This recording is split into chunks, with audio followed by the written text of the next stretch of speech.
कुछ त्यागना चाहिए, कुछ किसी चीज से आसक्त नहीं होना चाहिए, सब कुछ त्याग दियो, ध्यान लगाओ, ये करो वो करो। एक स्तर पर आपने मुझे ये कहा, लेकिन उसी अध्याय के अंत में भगवान अर्जुन को कहते हैं कि अब खड़े होकर युद्ध करो। तो अर्जुन कहते हैं एक जगह पे आप बोलते हो कि ज्ञान अर्जित करो, दूसरी जगह आप कहते हो कि क्रिया करो। तो अब मैं कंफ्यूज हो रहा हूँ कि करूँ क्या, ये करूँ ये करूँ, मतलब आप ठीक से मुझे बताओ कि मुझे करना क्या है। तो अब इस अध्याय में, 5वें अध्याय में जो भगवान समझाते हैं वो निष्काम कर्मयोग समझाते हैं। ओके, और इस अध्याय की शुरुआती भगवान अर्जुन को ये कहते हुए करते हैं। पहले तो उन्होंने ज्ञान योग में बताया था कि ज्ञान योग कर्मयोग से श्रेष्ठ है, लेकिन इस अध्याय में भगवान कहते हैं कि वैसे कर्मयोग और ज्ञान योग समान है। अब समान किस प्रकार से है, तो समान इस प्रकार से है कि मान लो अगर किसी व्यक्ति को बम्बई से उसको जाना है, लंदन जाना है, या यूके, क्या यूके ना, हाँ लंदन, या क्या इंग्लैंड, इंग्लैंड जाना है। ओके, अब या तो वो हवाई जहाज में बैठ के अच्छी तरह से जा सकता है, या बोट में जा सकता है, या कोई व्यक्ति कहता है कि नहीं मैं तैर के जाऊंगा, मैं समुंदर तैर के जाऊंगा, वैसे भी जा सकता है। ऐसा नहीं है कि नहीं जा सकता है, समुंदर तैर के जा सकता है। अब इसमें से आसान कौन सा है? फ्लाइट वाला आसान है, बराबर है। फ्लाइट में बैठेगा, आराम से सो के जाएगा।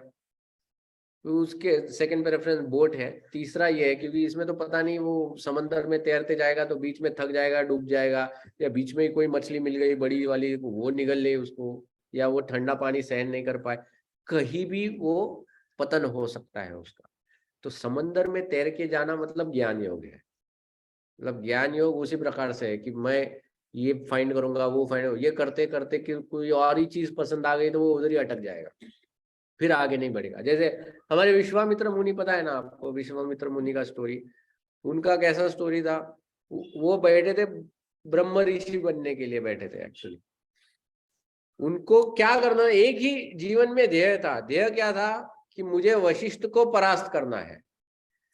वशिष्ठ को परास्त करने के लिए उनको पहले लगा कि मैं इतना शक्तिशाली हूँ, ऐसे ही मार दूंगा। मारने गए तो वशिष्ठ ने अपना डंडा, उनके पास वो ऐसा त्रिदंडी ऐसा डंडा था, वो खड़ा सामने कर दिया। वो कर दिया तो ये विश्वामित्र मुनि परास्त हो गए। तब तो मुनि नहीं थे, तब तो उनका नाम कौशिक था, राजा कौशिक। परास्त हो गए। परास्त हो गए तो इनको लगा अरे शायद मेरे जो नॉर्मल लोहे के हथियार है वो कुछ काम के नहीं है, मैं दिव्यास्त्र लेता हूँ। देवताओं की कड़ी तपस्या की, सब लेके आए दिव्यास्त्र। दिव्यास्त्र चलाए, ये फिर से डंडा खड़ा कर दिया आगे। बोले अरे ये क्या है, ये देवता लोगों क्या तुम अस्त्र वस्त्र बना रहे, इसका डंडा और भी पावरफुल है, आपका कोई अस्त्र चल नहीं रहा है। बोले मेरे को ये डंडा चाहिए, ऐसा डंडा दे दो। बोले ऐसा थोड़ी मिलता है ये डंडा, ये तो ब्रह्म ऋषि है इसीलिए इनके पास ऐसा डंडा है। बोले मैं अभी ब्रह्म ऋषि बनूंगा, मुझे ब्रह्म ऋषि बनना है। जब विश्वामित्र मुनि ने ब्रह्म ऋषि बनने का तय किया तो देवताओं ने कहा ठीक है बनो ब्रह्म ऋषि, बैठ जाओ तपस्या के लिए। जब बैठ गए तपस्या के लिए तो तपस्या करना चालू किया। अब विश्वामित्र मुनि को ब्रह्म ऋषि बनना था और कुछ नहीं बनना था। लेकिन ब्रह्म ऋषि बनने के लिए कुछ तपस्या के अलग अलग स्तर होते हैं। जैसे ही एक पर्टिकुलर स्तर आ गया, इंद्र को फोन आ गया। इंद्र को कहा कि देखो इंद्र, ये तो चला है ब्रह्म ऋषि बनने के लिए, लेकिन अभी इसने इतना पुण्य अर्जित कर लिया है कि अगर ये बीच में ही भगवान को बोल दे कि ब्रह्म ऋषि छोड़ो इंद्र ही बना दो तो बन जाएगा ये इंद्र अभी। तो इंद्र ने कहा नहीं नहीं पापा, एक काम करो, इसकी तपस्या रोक दो। तो तपस्या रोकने के लिए भेज दिया उसने रंभा को। जैसे पहले वो रंभा आ गई, वो आ गई तो ये विश्वामित्र मुनि हो गए क्रोधित उसके ऊपर। क्रोधित हो गए तो उसको श्राप दे के पत्थर, लेकिन वो श्राप में क्या हो गया, इनकी तपस्या टूट गई। फिर स्टार्ट करनी पड़ेगी। फिर नेक्स्ट में मेनका को भेज दिया। फिर मेनका के साथ तो उन्होंने 50,000 साल उन्होंने विवाह करके उसके साथ जीवन जिया। फिर एकदम अचानक एक दिन ध्यान आ गया, अरे मैं घर बार छोड़ के इधर आया था, ये कहाँ वापस अटक गया मैं इधर। फिर बैठ गए तपस्या करने के लिए, वो गई मेनका उधर से चली गई। फिर तपस्या के लिए बैठे। तो ये जब अपने बलबूते पे जब हम लोग कोशिश करते हैं, ज्ञान योग या अष्टांग योग की भी बारी आती है, ये बहुत कठिन प्रयास है।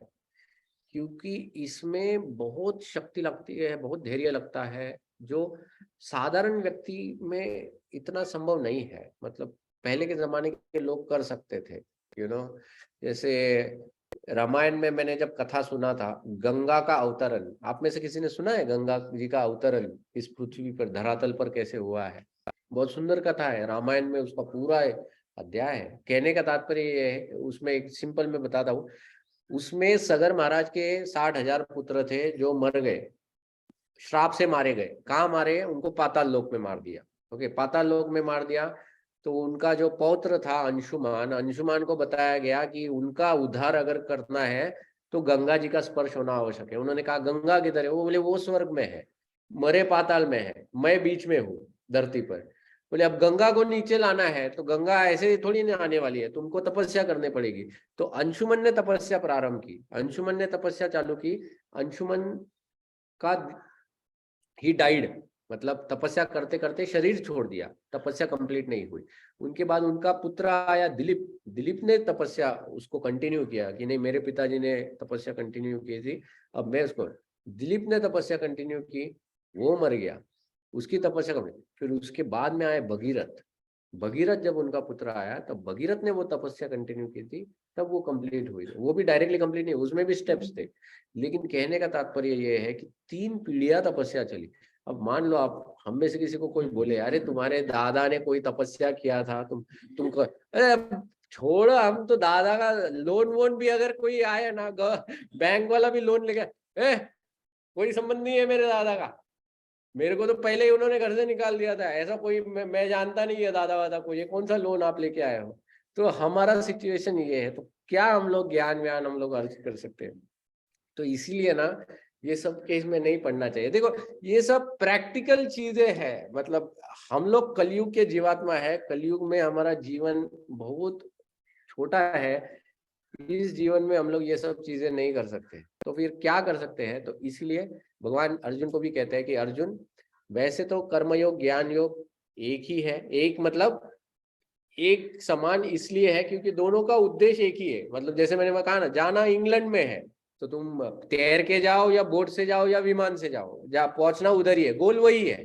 तो उसी तरह से गोल क्या है? भगवान की प्राप्ति है। या तो तुम कर्म योग की पद्धति से जाओ तो भी भगवान प्राप्त कर सकते हो, या ज्ञान योग से जाओगे तो भी भगवान प्राप्त, लेकिन ज्ञान योग कठिन है, ज्ञान योग में विचलित होना चांसेस ज्यादा है। तो क्या करो? कर्म योग करो। कर्म योग क्यों? क्योंकि वो आनंदमय प्रोसेस, क्योंकि कर्म योग में हमारे कर्मेंद्रिया को हम लोग इस्तेमाल करते हैं भगवान की सेवा में, जो स्वाभाविक है हमारे लिए। हम लोग एक जगह शांत नहीं बैठ सकते हैं, कुछ भी करने के लिए, ये जीवन भी जीने के लिए हमको कर्मेंद्रियों का इस्तेमाल करना ही पड़ता है। बिना कर्मेंद्रियों का इस्तेमाल करके हम लोग इस जीवन को भी नहीं जी पाएंगे। तो इसलिए भगवान क्या कहते हैं कि कर्म योग जो है ये स्वाभाविक और सहज है। इसीलिए इस योग की पद्धति को अगर तुम अपनाओगे तो इस योग की पद्धति से तुम जरूर मुझे प्राप्त कर सकते हो, और यही आसान पद्धति है। तो ये जो 5वां अध्याय है, इस 5वें अध्याय में भगवान यही अर्जुन को समझाते हैं कि कैसे ज्ञान योग से कर्म योग श्रेष्ठ है। लेकिन ये जो कर्म योग यहाँ पर भगवान जो बता रहे हैं वो निष्काम कर्म योग है, मतलब भक्ति योग के बारे में बता रहे। क्योंकि अभी जैसे भगवान अभी ये 5वां अध्याय है, 6ठे अध्याय में भगवान अष्टांग योग समझाएंगे, और 7वें अध्याय से भगवान भक्ति योग समझाना चालू करते हैं। सो 7वें अध्याय से 12वें अध्याय तक पूरा भक्ति योग ही भक्ति योग है। ओके, तो ऐसा ये है। अब ये कर्म योग समझने के लिए शास्त्र में और एक कथा आती है, एक हाथी की कथा आती है, गजेंद्र नाम के हाथी की कथा आती है। ओके, वैसे तो बहुत बड़ी लंबी चौड़ी कथा है गजेंद्र नाम की, बट हम लोग उस कथा द्वारा भी थोड़ा समझ सकते हैं कि गजेंद्र नाम का एक हाथी था, विख्यात हाथी था। एक्चुअली ये गजेंद्र पहले के पूर्व जन्म में एक राजा हुआ करता था जिसका नाम था इंद्रद्युम्न राजा था। लेकिन किसी गलती के कारण उसको श्राप मिल गया ऋषि का, और श्राप की वजह से इसको हाथी का शरीर प्राप्त हुआ। लेकिन हाथी का शरीर कोई साधारण जगह पे प्राप्त नहीं हुआ, उसको देवताओं के वर्ष में, मतलब देवताओं के लोक में उसको वो हाथी का शरीर प्राप्त हुआ। अब यह इतना शक्तिशाली था, गजेंद्र इतना शक्तिशाली था कि वो जिस पर्वत पर वो रहता था, वो कहते हैं कि उस पर्वत पर वो जब चलता था तो वो पर्वत हिलता था, इतना उसमें शक्ति था इस गजेंद्र में।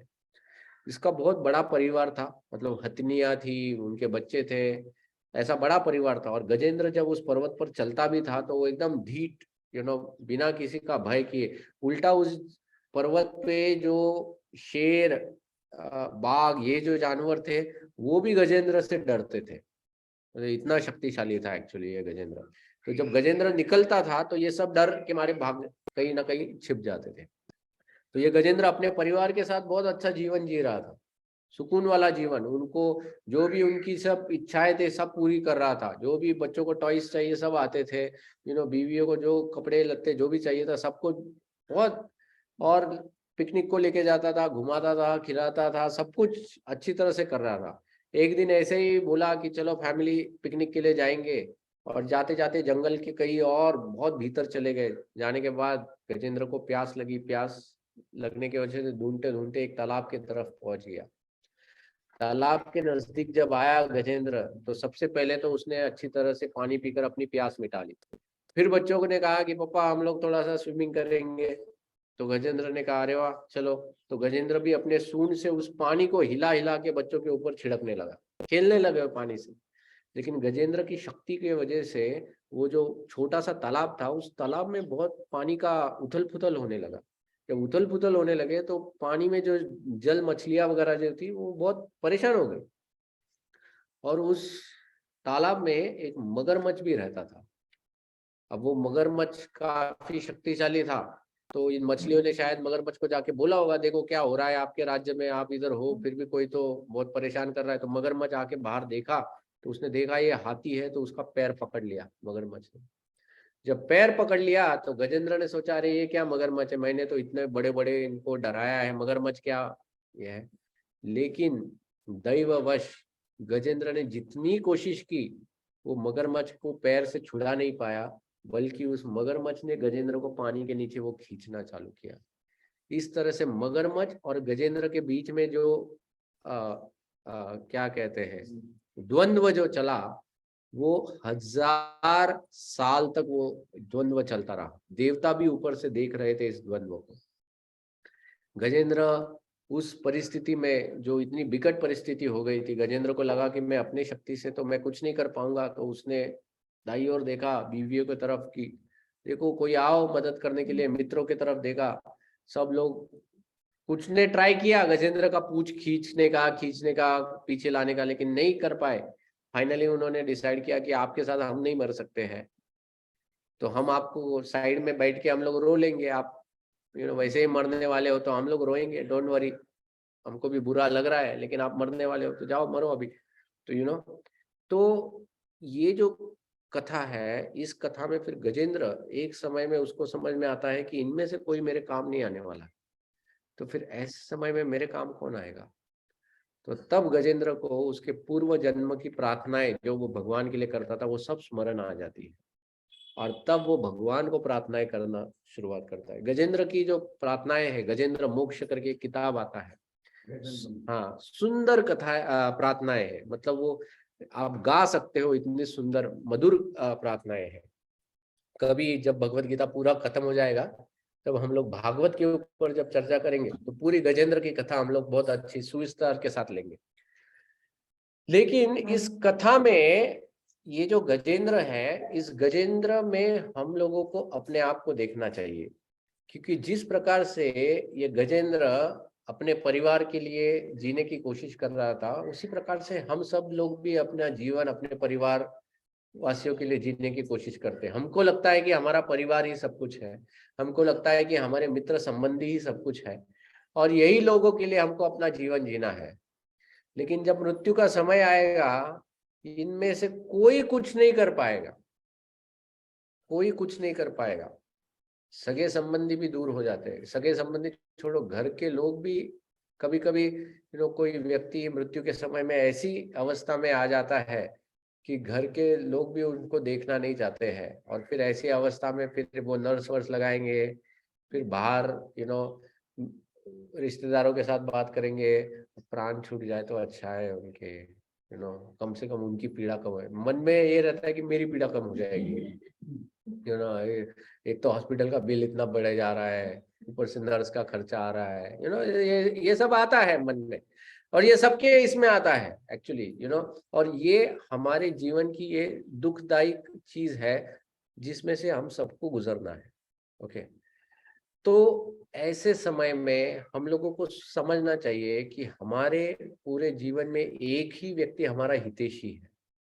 वो व्यक्ति कोई दूजा भाव नहीं करता है, और वो व्यक्ति और कोई नहीं, भगवान है एक्चुअली। तो इसीलिए भगवान का महत्व अगर हम लोग समझेंगे और भगवान की शरण हम लोग हमेशा लेंगे, तो ये भगवान हमारी रक्षा हमेशा करेगा। मरना तो सबको है। जैसे कभी कभी लोग हमको प्रश्न करते हैं, आप कहते हो कि भगवान रक्षा करेंगे, भगवान रक्षा करेंगे, तो क्या भक्त मरते नहीं है? तो हम उदाहरण देते हैं कि भक्त मरते हैं, बराबर है। इतना तो रिक्वेस्ट कर दिया सबकी तत्कालीन कटा दें। हाँ, लेकिन तत्कालीन हो या लेट हो, इसका कोई ये नहीं है। जो प्रार्थना करें कि हमको तत्कालीन, क्योंकि मैं अपने आंखों से देखा है कई ऐसा अब गुजर जाती है माँ और बाप। हाँ, लेकिन क्या है, सिर्फ तत्कालीन होने से, अभी अगर कोई बच्चा मर जाता है इसका अर्थ ये नहीं कि वो भगवत धाम चला गया है। ओके, तो हम उदाहरण देते हैं कि आपने कभी बिल्ली को देखा है कि वो अपने बच्चे को कैसे पकड़ती है? कैसे पकड़ती है? दांत से पकड़ती है। अच्छा, बिल्ली चूहे को कैसे पकड़ती है? नहीं, लेकिन पकड़ के लेते जाते वक्त कैसे पकड़ के लेके जाती है? सेम दांत से लेके जाती है ना। तो बिल्ली जब बच्चे को पकड़ती है दांत से, और बिल्ली जब चूहे को दांत से पकड़ती है, तो आपको क्या लगता है, चूहे को और उस बच्चे को दोनों में कोई अंतर है या नहीं है? चूहे को जब पकड़ते हैं तो चूहा सोचता है ले लो, आ गई मौत, अब तो कोई खैर नहीं है मेरी। लेकिन वही बिल्ली जब बच्चे को पकड़ती है तो बच्चा एकदम सुकून महसूस करता है कि माँ के साथ हूं मैं, अब दुनिया को कोई भय नहीं है मुझे, राइट। तो बाहरी दृष्टिकोण से क्रिया वही है, बाहरी दृष्टिकोण से देखा जाए तो क्रिया वही है, मुंह में पकड़ने की, लेकिन वो बच्चा महसूस करता है अलग चीज और चूहा महसूस करता है। उसी तरह से बाहरी दृष्टिकोण से मृत्यु एक ही दखती है, ये भी मर रहा है, ये भी मर रहा है, लेकिन एक भगवान के बच्चे के समान उसका जा रहा है, इसलिए उसको कोई पीड़ा महसूस नहीं होती है, उल्टा उसको एक सुकून महसूस होता है कि मैं मेरे घर जा रहा हूँ, मैं मेरे पिता के घर जा रहा हूँ। और जो दूसरा व्यक्ति होता है जिसने कभी भगवान की भक्ति नहीं की है, वो सोचता है लो आ गए यमराज खड़े रहते हैं यमदूत वहां पर, फिर वो सब शुरू हो जाता है। फिर आपने देखा है कभी कभी कुछ लोग मरने के बाद पेशाब होता है, फिर टॉयलेट होता है, ये ऐसे ही नहीं होता है। इन लोगों को वो सब दिखता है, जब यमदूत दिखते हैं ना तो सब बाहर निकलता है, फिर जिधर जो गेट खुला है उधर से सब बाहर निकलना चालू हो जाता है। और हम लोग सोचते हैं क्या हो रहा है इधर, हमको कुछ नहीं समझता है, उसको दिखाई देता है, उसको समझता है वो। फिर पसीने छूटते हैं, शरीर में पसीना आ जाता है, शरीर का टेम्परेचर बढ़ जाता है। ये सब ऐसा क्यों होता है? ये वो उसके वजह से होता है, ये सब दिखता रहता है ना उनको, तो इसलिए ये सब आता है उस वक्त। तो ये जो है ये हम सबके साथ होने वाला है। तो जब हम लोग कहते हैं कि भगवान रक्षा करेंगे, तो रक्षा क्या है? रक्षा ये है कि मृत्यु का समय जब आएगा तब भगवान आएंगे हमको लेने को, यमदूत नहीं भेजेंगे, तब यमदूत हाथ नहीं लगाएंगे हमको, तब भगवान हमको लेके जाएंगे अपने धाम। इसको कहते हैं सुरक्षा।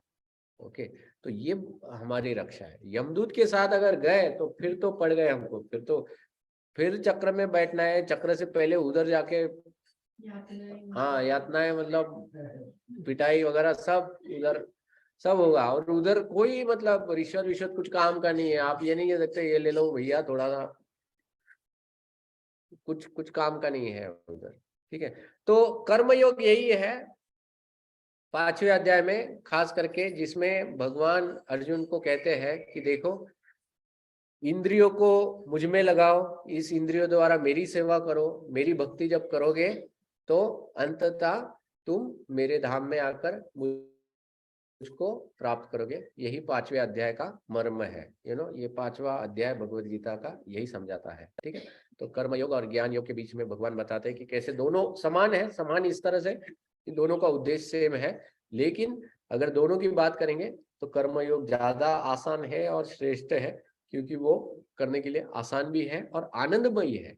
मतलब आप देखो, भगवान की सेवा करते करते नाचो, भगवान की सेवा करते करते भगवान का नाम लेके गाओ, भगवान का प्रसाद ग्रहण करो, तो इसमें आनंद है, इसमें कोई दुख पीड़ा नहीं है। आपको कोई ये नहीं कह रहा जाके हिमालय में बैठो, जाके जब इन लोगों ने जब तपस्याएं की थी, ध्रुव महाराज ने जब तपस्याएं की थी, वो कहते हैं ठंडी के मौसम में, मतलब ठंडी के वक्त, और कौन सी ठंडी, वो उधर मधुवन, मधुवन मतलब वृंदावन वाली ठंडी। और उस जमाने में, अभी तो फिर भी दूषित हवा है इसलिए ठंड कम हो गई है ग्लोबल वार्मिंग से, बट उस वक्त की ठंडी, उस वक्त वो जाके नदी में बिना कपड़े के खड़े होकर तपस्या करते थे ठंडी में। जब गर्मी का मौसम होता था, वृंदावन की गर्मी, उस समय में वो क्या करते थे, चारों ओर आग जलाते थे और उस आग में बीच में बैठ के वो ध्यान लगाते थे। तो इस तरह से वो उस वक्त उन्होंने, ध्रुव महाराज ने अष्टांग योग किया था, वो इट वाज वेरी डिफिकल्ट, उन्होंने जो भी किया था वो, बट ये सब इतना आनंदमय नहीं है, इसमें बहुत पीड़ा है, इसमें बहुत दुख है, ये सब हम लोग कर ही नहीं सकते हैं। तो जो हम लोग कर सकते हैं तो उसको तो करना चाहिए, और अभी से करना चाहिए, उसके लिए लेट क्यों करना है, क्योंकि पता नहीं ना कब कौन कैसे गुजर जाएगा, किसका टिकट कब कटेगा पता नहीं है एक्चुअली, तो इसीलिए समझ लो कि यही सोच के कार्य को करना है कि बस आज ही मेरा आखिरी दिन है, तो जो भी करना है आज ही कर लो। वैसे करके ही हमको हर दिन जीना चाहिए और हर दिन भगवान की सेवा भक्ति करनी चाहिए, कि तैयार रहो, तैयार रहना चाहिए। ये रामायण में शबरी की कथा पता होगी ना आप लोगों को। शबरी वो थी जो भगवान के बेर खाती थी, बेर, झूठे बेर भगवान को ये किए थे। अब ये जो शबरी की कथा है, वो शबरी की कथा में शबरी जो थी, ये मतंग ऋषि जो थे उनकी वो शिष्या थी। मतंग ऋषि जब जा रहे थे शरीर छोड़ के, मतलब वो स्वर्ग की यात्रा के लिए निकल पड़े अपने अलग शिष्यों के साथ, जितने भी बाकी शिष्य थे उनके साथ, तो शबरी कहा कि मैं इधर अकेले रह के क्या करूं, मैं भी आती हूँ आपके साथ। तो तब मतंग ऋषि ने कहा कि नहीं, तुम बहुत अच्छी भक्ति करती हो, तो तुमको भगवान जरूर प्राप्त होंगे, भगवान राम स्वयं आकर तुम्हारा उद्धार करेंगे। इतना कहा था उन्होंने ना शबरी को टाइम बताया था, ना कैलेंडर दिया था कि इस साल इस क्षण ये टाइम पे वो आके तुमको दर्शन देंगे, ये सब नहीं बताया था, लेकिन आएंगे। तो इमेजिन करो, और ये मतंग ऋषि ने तब बताया था जब भगवान रामचंद्र का जन्म भी नहीं हुआ था, भगवान रामचंद्र का जन्म भी नहीं हुआ था, तब ये शबरी को बताया गया था। उस दिन से शबरी रोज क्या करती थी, पूरे वो जो रास्ता था उसके आश्रम की तरफ, पूरे रास्ते फूल बिछाती थी, रोज जाके फल तोड़ के लाती थी, और रोज वो फलों को चुनती थी कि मेरे प्रभु जब आएंगे तो उनको मीठे फल प्राप्त होना चाहिए। रोज वो तैयारी करती थी ये सोच के कि आ जाएंगे आ जाएंगे। ऐसा उसने कितना टाइम किया। देखो प्रभु रामचंद्र जो थे ना प्रभु रामचंद्र का विवाह जो है वो लगभग भगवान की उम्र 20-22 साल थी तब हुआ। उसके बाद भी 14 साल वनवास मिला। विवाह के बाद 14 साल वनवास में भी सीता का हरण 14वें साल, मतलब लास्ट ईयर में हुआ। भगवान 13 साल तक सीता मैया भगवान रामचंद्र के साथ ही थी चित्रकूट में, 14वें साल में हरण हुआ है। मतलब इतने साल ये जो शबरी थी रोज ये सोच के कि आज प्रभु आएंगे, वो हमेशा तत्पर रहती थी। हमारा जैसा होता था, अरे क्या बता तो देते कम से कम कब आने वाले हैं, ये क्या रोज फूल तोड़ो ये करो। ठीक है, हम लोग किसी और को बोलते थे भैया तू रास्ते पे खड़ा रहे, जैसे ही वो आए बता देना मैं फूल तोड़ लूं, है ना। हम यही काम चोरी हम लोग कर लेते थे, लेकिन वो ऐसी नहीं थी भक्त, तो ये जो हम लोग लीलाएं तो बहुत सुन लेते हैं, कथाएं तो बहुत सुन लेते हैं, लेकिन इन कथाओं को समझना बहुत आवश्यक है कि अब ये शबरी के भाव से मैं क्या सीख सकता हूं। तो मुझे भी यही सीखना है कि जैसे प्रभु रामचंद्र उसके आश्रम में कभी भी आ सकते थे, वैसे ही मेरे प्रभु कभी भी आ सकते हैं मुझे लेने के लिए। मुझे लेने के लिए मतलब क्या, मृत्यु कभी भी आ सकता है और तब मेरे प्रभु, तो उसके लिए तैयार होना चाहिए ना। मेरे प्रभु अगर आज आएंगे तो मेरे प्रभु कहेंगे कि मैं आज आया हूँ, आज तुमने ऐसा क्या किया है जिसकी वजह से मैं आऊँ तुम्हारे पास। तो मुझे भी तो बताना चाहिए, प्रभु आज मैंने आपका भक्ति किया है, प्रभु आज मैंने आपका नाम जप किया है प्रभु जी, है ना। तो ये बताना मुझे होना चाहिए। तो उसके लिए मुझे सबसे पहले जगते ही सबसे पहले भगवान का नाम लेना चाहिए कि चलो आज तो मैंने इस कुछ तो कार्य किया है जिसकी वजह से अगर प्रभु मेरे सामने खड़े रहे और मुझे प्रश्न करे कि आज तुमने क्या किया है मेरे लिए, तो मैं इतना तो कहूँ कि प्रभु और कुछ नहीं तो कम से कम आपका नाम स्मरण मैंने किया है, तो इसीलिए हम सब लोगों को भगवान का और कुछ नहीं तो नाम स्मरण रोज रोज जगते ही सबसे पहले कर लेना चाहिए। अगर वो करेंगे तो मैं आपको गारंटी देता हूं कि कभी भी आपको यमदूतों का दर्शन नहीं होगा, आपको भगवान का ही दर्शन प्राप्त होगा अगर हम लोग नाम स्मरण रोज करेंगे तो। नहीं तो फिर यमदूत आएंगे हंटर, फिर बाहर कुत्ता चिल्लाएगा रोएगा, वो लोग बोलते ना वो रो रहा है, वो बाहर रो रहा है, मतलब क्या रो रहा है पता है, कुत्तों को सबसे पहले यमदूत दिखते हैं, मतलब समझ लेना वो यमदूत घूम रहा है कहीं तो आपके घर के ही नजदीक घूम रहा है। टिकट किसका कट रहा है ना, हम लोग आज कुत्ता बहुत ये कर रहा है, अरे कर रहा है मतलब इसमें तुम्हारा भी तो टिकट हो सकता है, तुमको क्या पता, शायद तुम्हारे लिए रो रहा है। हाँ तो हाँ तो ऐसा होता है वो एक्चुअली सो इसलिए हम लोगों को हमेशा तत्पर रहना चाहिए। और ये यमदूत जो है ना, ये इनकी भी कथा है श्रीमद् भागवत पुराण में, अजामिल की कथा आती है, वो भी हम लोग करेंगे, बढ़िया बढ़िया कथा है भागवत में। अभी देखा आप, जैसे भगवत गीता खत्म होगा और भागवत चालू होगा ना तो और आनंद आएगा आपको, इतनी कथा है उसमें, मजा है, बहुत ही अच्छा है। लेकिन उसमें सब ऐसी भयंकर भी है जिसमें मतलब जब अजामिल खुद एक पापी व्यक्ति था, लेकिन जब यमदूत को देखा तो वो पापी व्यक्ति भी डर गया था, मतलब इतने भयंकर ऐसे यमदूत दिखते हैं एक्चुअली, अच्छा व्यक्ति डर जाता है इन यमदूतों को देखकर। तो इसीलिए हमको इनको नहीं देखना है मृत्यु के समय, और नहीं देखना है मतलब वो हमारे हाथ में नहीं है, वो किसके हाथ में है, नहीं हमारे ही हाथ में, एक तरह से हमारे हाथ में एक तरह से ऐसे है कि अगर हम लोग भगवान की आराधना करेंगे, पूजा पाठ करेंगे, तो फिर यमदूत नहीं आएंगे, तो वैसे हमारे ही हाथ में है।